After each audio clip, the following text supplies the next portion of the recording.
You know, we do this stuff here with the pressure washing, the lawn, all that stuff. Look at this back here. Everything is tatted and ripped apart and shredded apart because this little nice piece of equipment here. But here's something. Look behind me. I'm just putting this for the scene so you can actually see. All right?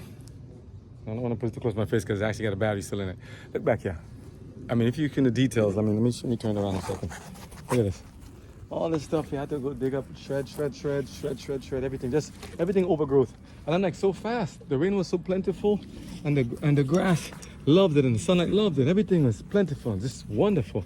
And I'm like, I love to see the green grass because it makes me feel hungry. It's like just nice and rich and lush. All the plants back there, like lush, all these, you know. But at the same time, if you don't take care of it, it's gonna get out of control. When you get out of control, it's hard. Then you got insects and snakes, all kind of stuff hanging there. Look at my face. I got pieces flying over the place here. That's my thing. I'm eating grass, right? Seriously. Not like Nebuchadnezzar, the way he went when he didn't listen to God, and he didn't listen to God and took all the credit on himself, and God made him turn into a beast. At least as if he was a beast for 7 years, eating grass and stuff. You should hear that story in the book of Daniel. That's good stuff.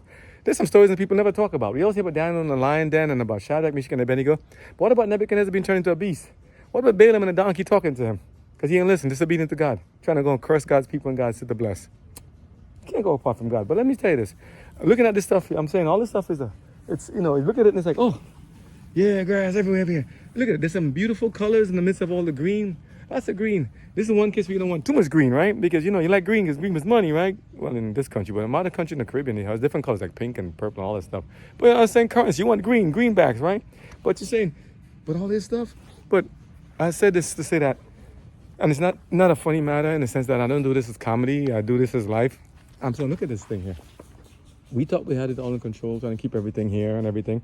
And I said, okay, we have time. I have time. By the time I finish my project, I have time. But you got to remember, you got to have daily maintenance. And I said, like gardening, like life, and like driving, like life, everything, if it's a personified, Think about it. How many things we can do in one particular given moment? People say, I apologize. I couldn't cut my lawn. I couldn't cut my grass. Couldn't cut my stuff. I'm like, no need to apologize. Life happens, literally. Look at my face. I ain't got time to wipe look at my hands. I'm like dirty over here. I ain't got time for this. I'm going to be splatting more and stuff. But I wear my goggles because at least I know it's going to get messy. That's just how it is. It's my job. But there's some things I want to tell you that this can do some things, but there's some things you cannot cleanse, you cannot fix. What about our lives? This week, got some very bad news. One of my wonderful friends, wonderful close friend, like a brother from California, his 15-year-old son just got his permits and, learned how to drive. And the story is somehow he got into the truck, family's vehicle. The vehicle ended up going over a cliff and burst into flames, and the son is gone. This, we can easily fix up. But this is just grass. I can fix that up anytime. I do the best I can. Some of it can make perfect, some not. You gotta pluck, and it takes time to do this. But what about our lives? God said, let the wheat and the tears grow together, and don't try to pluck them up, inadvertently or too, prematurely, because then you might damage the wheat.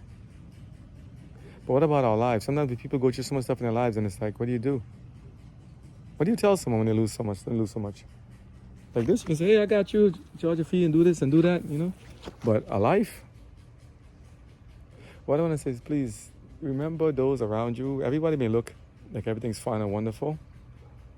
Or someone look like they have like this, my face with all stuff all over it, and be happy inside. But someone look perfect. Suit and tie, dress, skirt, pants, thing, chilling, the beach, everywhere, looking fine and everything. But you ask yourself, I wonder what they're going through. It's like the Bible said, think not upon just our own matters, but think about our brothers and sisters' matters. Because they're going through some stuff, especially this time, with the economy and everything. People are suffering with drugs, alcohol, abuse, verbal, physical, elderly abuse, children abuse. That's one, but also the psychological issues, the stress, the burdens. How do you manage? We're trying to make plans for big future events and stuff. And yet, at the same time, you got to temper it because other people are suffering. So I got to control the enthusiasm while trying to empathize and sympathize. And yet I'm happy because my wonderful friend, like a brother, called me and said, though we go through all this stuff now, I know that God will take care of it. At the last day, remember at Ruth, not Ruth only, but at Mary told, when she said, when her brother Lazarus died, and he said, Mary, Lazarus will rise again. She said, I know at the last day. Last day usually means that the resurrection. You know, some people think, oh, when you die, you go straight to heaven, you go straight to hell. No, if that was the case, why Jesus is coming back for? It's like a waste of time, right? If you went to hell, how would Jesus be fair if we go to hell and burn in forever for stealing a pencil while someone stole like a car, you know, or maybe did some homicide, something, and people burning for one day while it just gets out of control. Just keep it simple. God says everyone sleeps, rests in the grave, and when he comes, he's to give a reward for those who've done good, everlasting life, those who've done bad, everlasting destruction. Okay, keep it simple. But it's like we shall see each other again the last day. For those who love God and the children, everybody else who do what God asks him by keeping his commandments and showing their love for him. So I don't say this to get views and likes. I'm just gonna say, remember those around you. Think of the other person's matters first.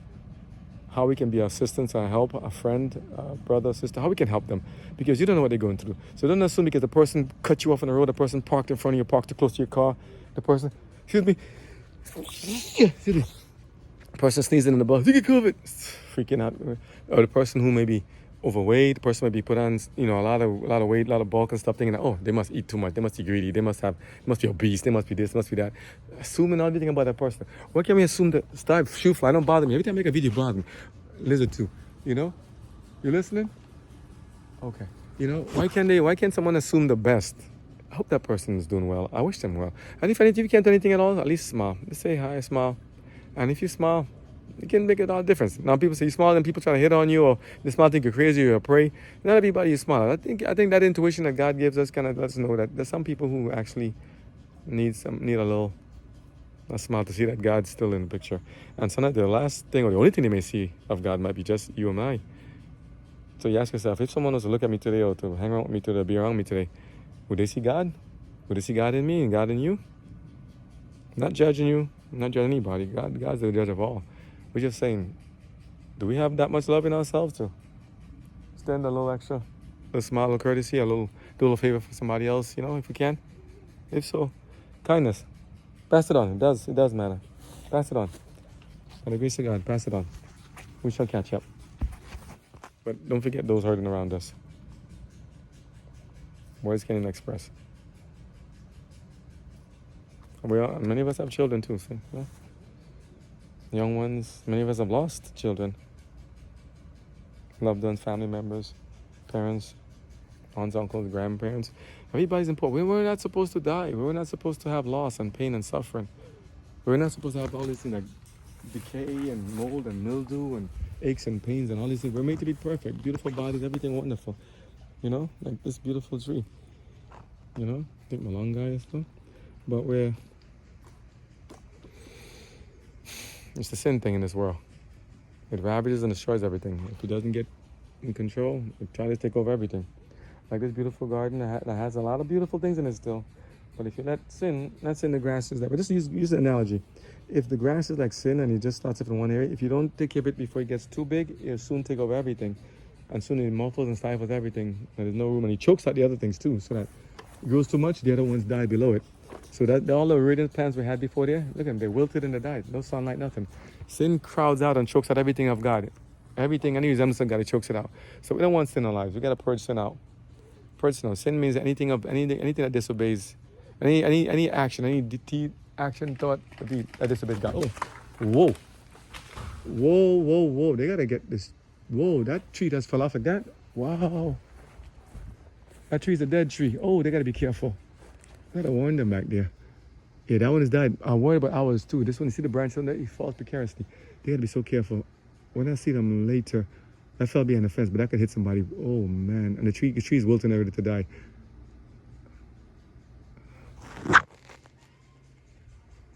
Does that sound familiar? Looking strong and tall. Remember when Jesus healed that person? The person was blind, and he said, "What do you see?" He rubbed his eyes and said, "I see trees as men walking." He rubbed his eye again and said, "What do you see?" They stand so tall and lofty and strong. They do such a good job. They're so strong here. But at some point in time, they wither and they wilt, and eventually they will crumble and fall if God doesn't come back and save us all. And that tree is tall, and the trajectory, if it goes this way and it falls this way, it can hit right on top of the house.